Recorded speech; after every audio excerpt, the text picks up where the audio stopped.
Talk about overcoming adversity, even within your own camp, man. The Eagles, after being underestimated all week, nobody picked us to win this game. Of course, me being an Eagles fan, I'm diehard, truly diehard, unlike some fair weather Eagles fans. And I picked us to win. I said there were some keys. We stuck to that for the most part. And man, what an exciting dub to come out of the Bayou with and go into week 4 against the Tampa Bay Bucks with a 2-1 record after being heavily underestimated. What's up, it's your boy Cintron, come back at you with another analysis video, and to kid you not, that's my real name.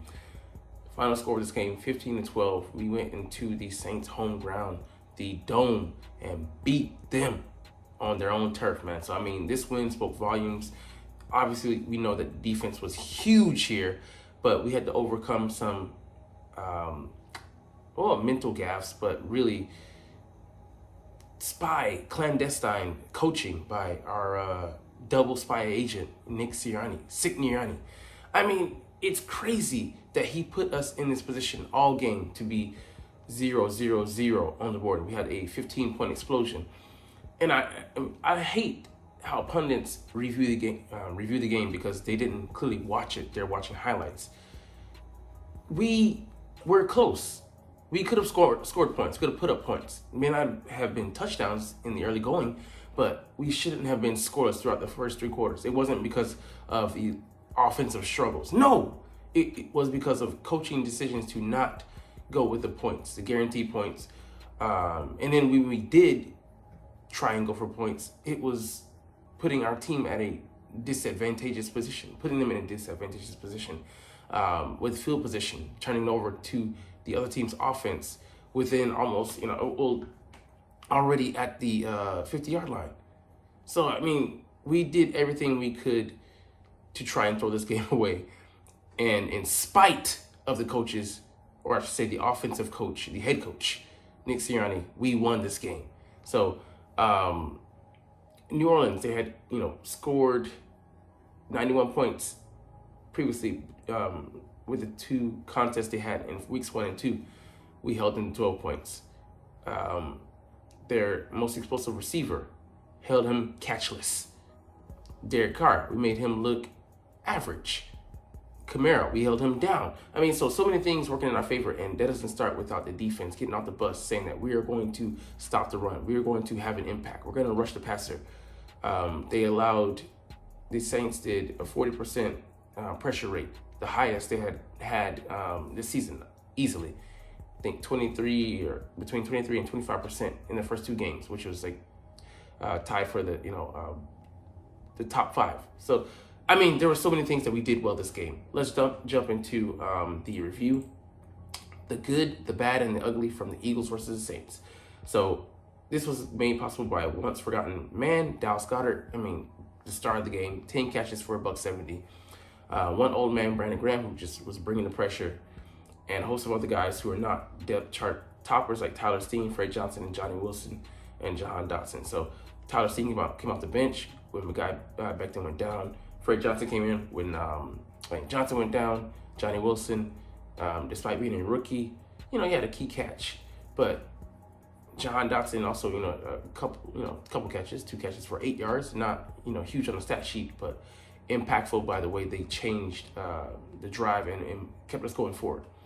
So we did this without A.J. Brown, Devonta Smith for a huge stretch, Darius Slay, for the most bulk of the 4th quarter, and Lane Johnson and Mekhi Becton for the bulk of the game, man. Nick Sirianni, like I said, he tried to throw the game away. How many times do you fire Nick Sirianni in your head? A couple. They won despite block punt. I mean, we saw that Nolan Smith was culpable for that one, not getting over there, to block the guy. He let him come in free. 2 turnovers. Jalen's got to take better care of the ball. And the other one, put someone else in there, personnel. I don't know if that was a play Sirianni called or if it was just simply devised up by Kellen Moore, but know your personnel. He's not beating many people across the middle, crossing their face with that. Just, it is what it is. And, it was in the end zone. You got to cut that shit off. Yeah, just mistakes. We made them, self-inflicted wounds, but we were able to overcome them. So we shut down the potent New Orleans offense. You know, they're pretty damn good. 400 plus yards in each of their 2 contests up to now. Goddard going nuts. Finally, we highlighted him. And, you know, he definitely had to play the game. 61-yard reception over the middle. We'll get to that later. But yeah, that dome is noisy, man. We're going on the silent count. And yeah, it's a tough environment to go in and get the win, you know, so competitive. So we talked about that, and they had, you know, 45.5 points a game and averaging 11 more points than next nearest team, who also underwhelmed. So Sirianni maintains that the Eagles are not going to change who they are. Well, maybe they should. Second straight week, he's cost us, man.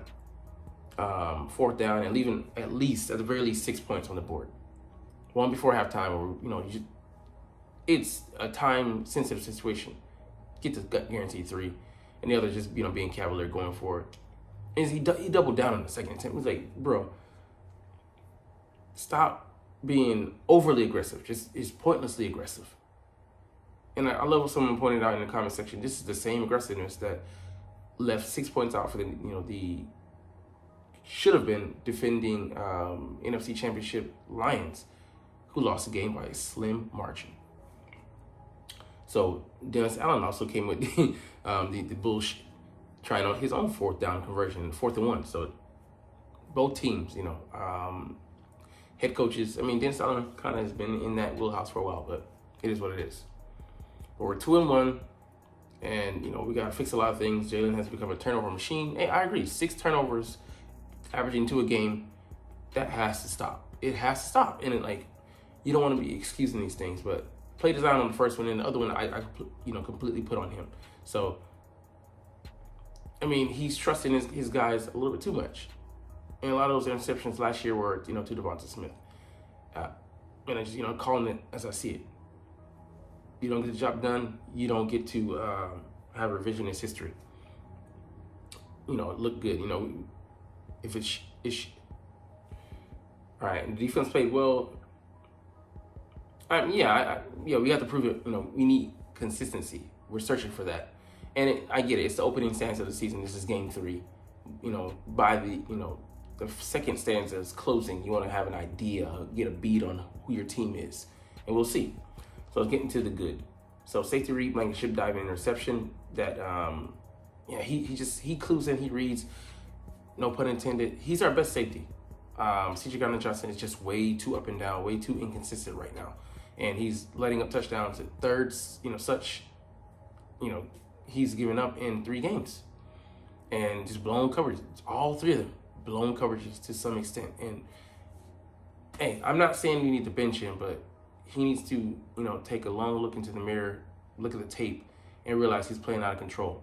And figure out what he needs to do to have better discipline back there. Because he's the safety. He's the last line of defense. We cannot have the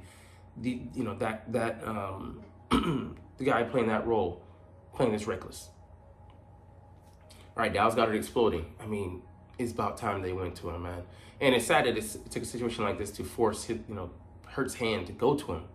But I mean, he bailed us out time and time and time again. Like, for me, it wasn't even a 61-yard reception. I mean, it was played a game, but the 3rd and 5 were catch. You see he's running. Jalen hits him, but it's outside of his frame. He extends, catches the ball one-handed, grips the ball like this, and brings it in and just 30-yard reception. I mean, I went nuts. I'm like, oh my freaking goodness. Thank goodness for Dallas Goedert. If we didn't have a 3rd member, we lose this game, man. Of that trio, that receiving trio. 2 of them out, one of them before a game, one of them we lost mid-game, and then one of them stepped up. The least likely member. I mean, what does it take to get this man some burn here in Philly, man? Get this man a touchdown, bro. How is he scoreless on the season? That's just criminal. All right, Saquon Barkley's 65-yard go-ahead touchdown, 13-17 to play. He just busted loose, and the Saints hadn't allowed a 10-yard run up until this point. Hell, this was a 65-yarder. He burned everybody on that play. Lattimore, Alante Taylor chasing him. Nobody was going to catch this man. He sprinted into the end zone. Inzun. Who the hell is that? All right, I'm too excited, too hyped up. Anyways, his best run, I think, in 5 years. Still looks, just like he's mid. Still looks like he's not going to have a CMC-like impact. It's equal or greater. So shut the fuck up. That addition has paid huge dividends this season. All right, Nakobe Dean and defensive tackle Jordan Davis setting a tone on the first play of the game, both tackling Alvin Kamara for no gain on the play. I mean, Jordan Davis also came to play. I mean, that's what I'm saying. Like, I was hugely critical of Nakobe Dean coming into this season. And even coming out of training camp, I thought he was gifted, that spot. Of course, behind closed doors, I have no idea what's going on, how they're evaluating and what he's showing the coaches that I'm not privy to seeing, but he looked damn good today in the previous 2 contests. And he wasn't perfect. Zach Brown wasn't perfect today either, but those two are giving us some pretty damn good linebacker play that rivals anything we've seen up until this point, in the past 3 years. And that's saying a lot because we've had some decent linebacker play from TJ Edwards and as well as his running mate Kazir White in 2022. All right, next, defensive tackle Jalen Carter coming alive. I mean, he really put his mind to saying, hey, I'm going to go out there and I'm going to make a difference. I'm going to play under control. And besides, I'll get to, later in the short, but besides the offside, off the field shit on the sideline, he was money today. He was clutch. He said, up to this point, he had been playing like trash. And he was, set out to change that. He did.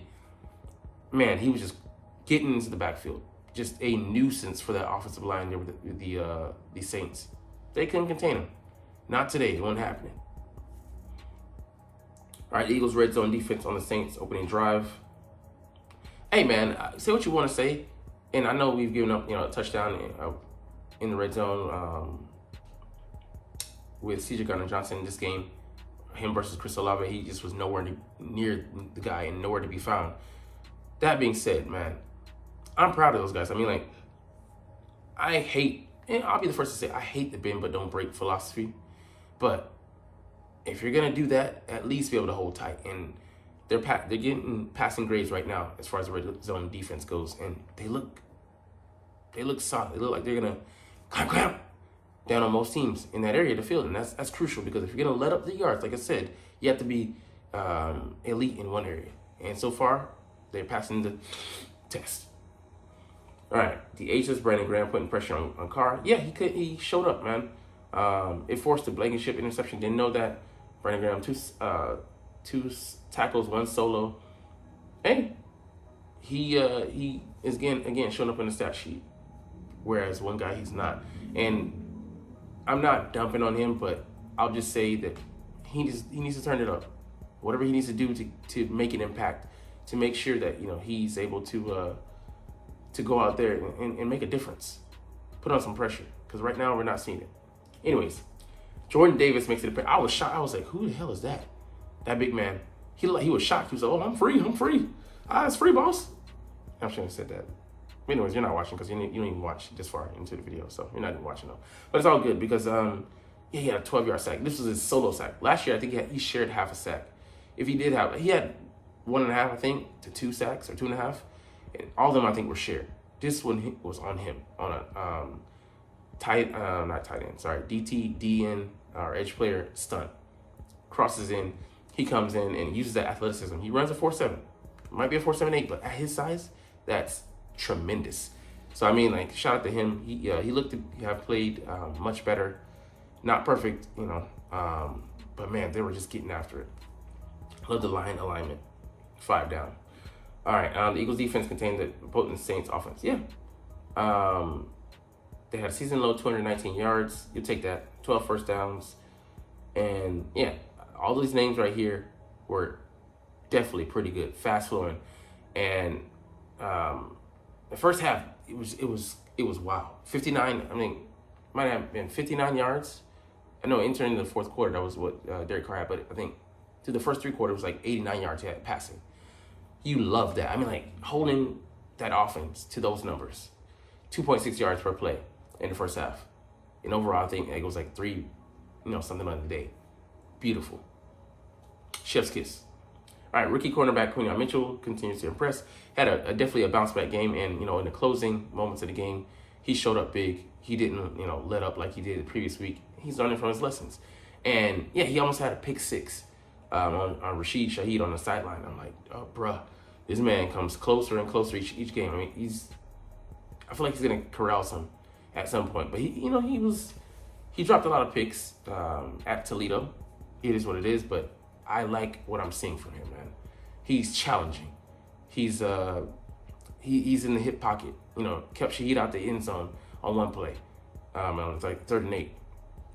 Hey, the man is learning, and I see why. I was like, is Isaiah Rodgers hurt? Because that's why they're not playing him. Because I thought they would have put him in there over Keely Ringo, but I know he's the backup to Quinyon Mitchell. So he didn't. I mean, I saw him in the tunnel, number 34. So I'm like, I guess they're just not playing him, and it could be maybe a factor with that hand, but I don't know. Because I mean,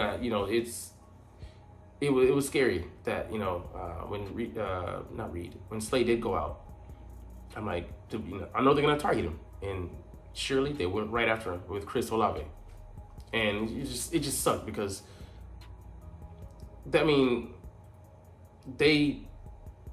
were in that position because of a dirty play by a player who should have been kicked out. To be honest with you, he should have been ejected for that bullshit.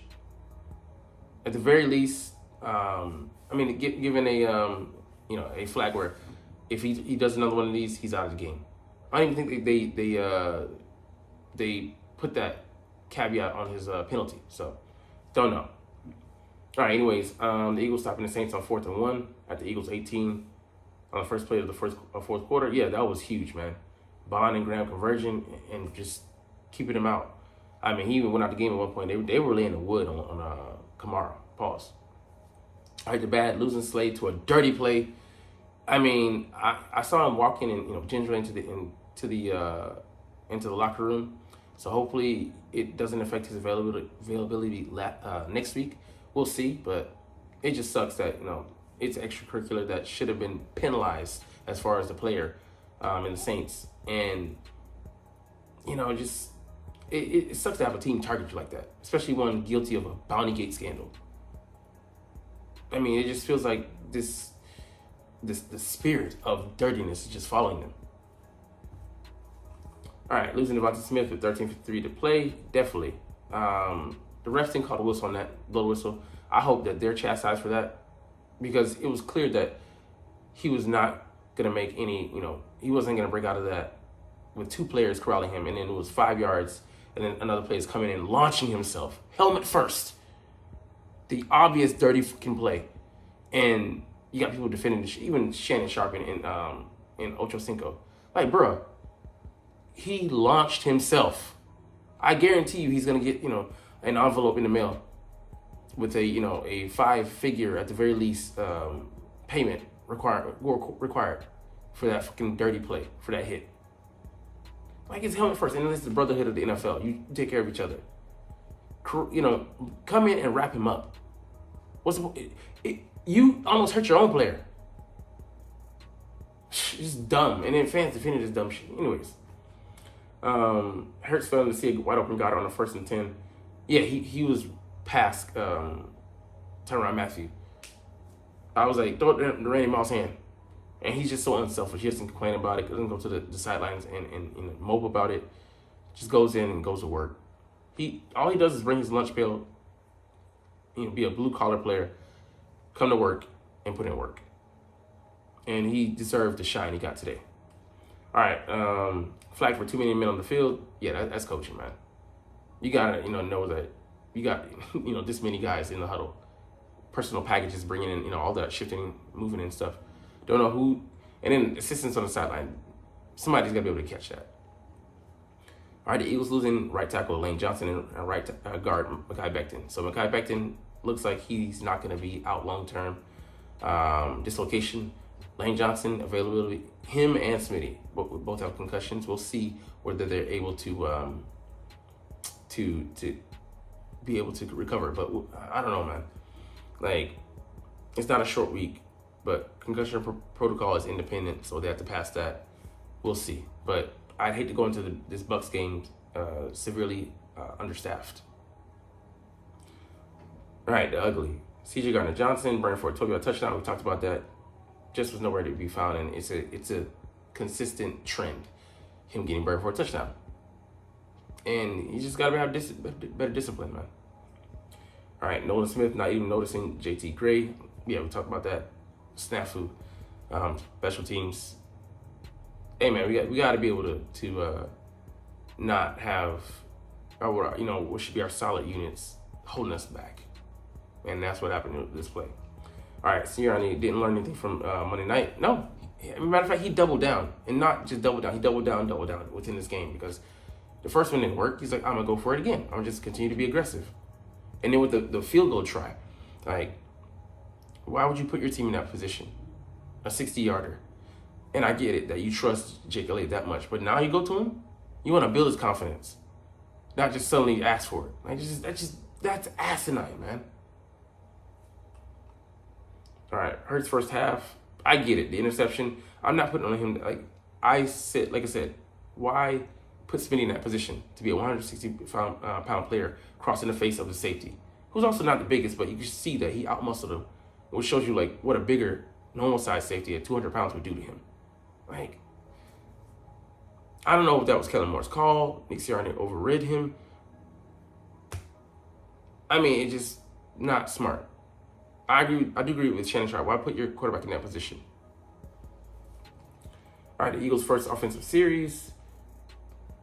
Yeah, -9 yards. Definitely was. I was like, oh man, this is a bad omen, a bad moon rising. Thankfully, it wasn't, because our defense. I mean, I was like the worst thing you could do. Like, ask our defense to come out and play like that. But they're the unit most consistent today. Edge rusher Bryce Huff going in the opposite direction on the Saints. Yeah, Huff, like I said, I don't know what he needs to do to get untracked, what he needs to do. Can we scheme him some pass rushes? But we earn the right to rush the passer some tonight. But moving forward, don't know what he's going to be, but he's got to be different for this offense. I mean, for this defense. Making way too much money to not have an impact, to not be showing up. And you don't want to see, like, the ridiculous number of sacks, but not being invisible on the stat sheet. Nah, that can't happen, bro. Anyways, we'll get up out of here on that note. Talking about availability next week. Will A.J. Brown play this upcoming week? Don't know. Britton Covey with a shoulder. He was out, and he got ruled out. I mean, it's several guys. We don't know what their availability is going to look like, but definitely we'll be watching the injury list like this week. Anyways, we'll get up out of here on that note. Longer video, but hey, you're not even watching though, but it's all good because I love making these videos. And I love talking about the freaking stinking Philadelphia Eagles, especially when you come out here and get a dub like this. Dirty ass Saints. Anyways, you ain't no Saints, you sinners. We'll try to do this officially, but as always, it's fly, Eagles, fly, and let's motherfucking go. Like, comment, share, and subscribe if you Thanks for watching. Check me out at Cintron Anime, Cintron Life, or Cintron Laughs, or other social media.